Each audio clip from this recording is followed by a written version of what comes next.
এই স্যার তো আমার বসা চাঁদ হয়ে গেছে। একে যে আমার সাম্য বন্ধুর স্কুটি, সেই স্কুটিটা একদিন দিবি তো নাকি?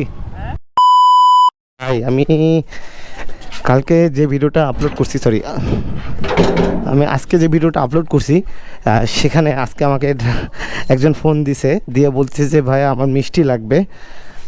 মিষ্টি লাগবে বলতে আমার বাসা হচ্ছে মানে মিষ্টি লাগবে উনি বললো আর কি।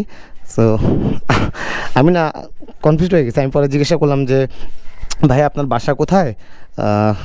তখন উনি বললো যে আমার বাসা খিলক্ষেত। সো আমি বললাম ভাই আমি তো ঢাকায় না, আসলে এটা দেওয়া হয় নাই, সরি, মানে আমার স্থানটা আর কি দেওয়া হয় নাই, কারণ এটা লালমনিরহাট, রংপুর পার হয়ে লালমনিরহাট। সো উনি একটু বললো যে ও আচ্ছা ভাইয়া, উনি বললো যে আমি আসলে মিষ্টি নিতাম তো। সো আসলে কিছু মনে করবেন না, আমার ভুলেতে ঠিকানাটা দেওয়া হয় নাই, সো এর জন্য আমি খুবই দুঃখিত, এটা আমারই ভুল। সো যারা লালমেটে আছেন অবশ্যই তারা আমাকে কল করবেন। লালমেটের মধ্যে যারা যারা আছেন তারা কল করলে আমি অবশ্যই মিষ্টিটা চাইলে বাসায় দিয়ে আসতে পারবো। আসলে যারা আমাকে একটু ভুল বুঝছেন যে আমি ঢাকাতে আছি, তা না, আসলে সরি, কারণ আমার স্থানটা আসলে দেওয়া উচিত ছিল। সো প্যারা নাই, আমি আজকে এই স্থানটা দিয়ে দিব। আপনারা যারা লালমেটে আছেন তারা অবশ্যই আমাকে ফোন করতে পারেন যদি মিষ্টি লাগে, আর এটার জন্য আমি আসলে দুঃখিত। এই স্যার তো আমার বসা চাঁদ হয়ে গেছে, একে এখন দেখাই যায় না, দেখেন কি চকচক করতেছে। আয় রে, সেদিনকে খেলার পর থেকে আর রোদে আসে না, কালো হয় না, একটা দিন খেলছে শুধু আমাদের সাথে। কালো হয় না, সাদা হয় তোর মতো। তোর দাঁতও কালো হয়ে গেছে কিন্তু তোর চেহারা উজ্জ্বল করতেছে। এই যে আমার সাম্য বন্ধুর স্কুটি, আর কিছুদিনের মধ্যে এটা আমি চালাবো, কিছুদিন বলতে না, রিসেন্টলি চালাবো এটা আমি, কারণ এটা চালাই দেখবো। আমার সাধারণত স্কুটি চালানো হয় না, আর স্কুটি চালায় একটা রিভিউ দেবো আপনাদেরকে যে কীরকম হয়।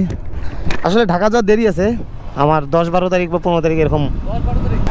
সেই স্কুটিটা একদিন দিবি তো নাকি? স্কুটিটা দিবি না? আমার বন্ধু স্কুটি দিবে আর আমি চালাই, আপনাদেরকে রিভিউ দিব, দিয়ে বলবো যে কীরকম স্কুটি। অবশ্যই আমার স্কুটি খুব ভালো লাগে। এর আগে একবার এই গাড়িটা আমি একবার শুধু চালাইছিলাম, দেন আর চালানো হয় নাই। সো এরপর যেটা চালাবো সেটা নিয়ে রিভিউ করব এবং আপনাদেরকে অবশ্যই বলবো যে এটার কীরকম কী। আর আমার বন্ধুর কাছে ইন্টারভিউ নেবো, কারণ ও যেহেতু প্রায় দীর্ঘদিন ধরে স্কুটি চালাচ্ছে, এর আগে আরেকটা স্কুটি ছিল, সো এখন আবার নতুন আরেকটা কিনছে। ওর কাছে আমি শুনবো যে কেমন কীরকম কী ইয়া, সেটা নেক্সট দিন হবে। সো হাতির ঝিলে চলে আসছি, হাতির ঝিলে। তো আবার এসে গেছি হাতির ঝিলে, ওই যে আকি ফুচকা হাউস, আর এটা হলো হাতির ঝিল, বিল দিয়ে শুধু ঘেরা হাতির ঝিল। আটকে গেছি রে ভাই, কি রে ভাই। আচ্ছা যা তাহলে, আচ্ছা যা।